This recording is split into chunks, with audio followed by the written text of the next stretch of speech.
दरम्यान सोलापूर शहरात अशोक चौक, नीलमनगर, माधवनगर, अक्कलकोट रोड, शांती चौक, गांधीनगर, जुना बिडी घरकुल रोड अशा भागात शहरात खड्डेच खड्डे दिसून येत आहेत. वाहनधारकांना खड्डे चुकवण्यासाठी तारेवरची कसरत करावी लागत आहे. हे खड्डे चुकवताना अपघात होतात.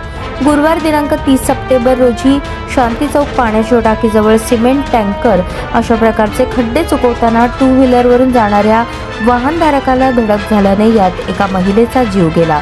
या खड्ड्याबाबत महानगरपालिका पूर्णपणे दुर्लक्ष आणि उदासीन असल्याचे नागरिकांमधून चर्चा होत आहे.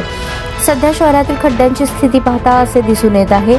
खड्ड्यांमुळे अपघातग्रस्तांची संख्या जोरात आणि महानगरपालिका गेली कोमात.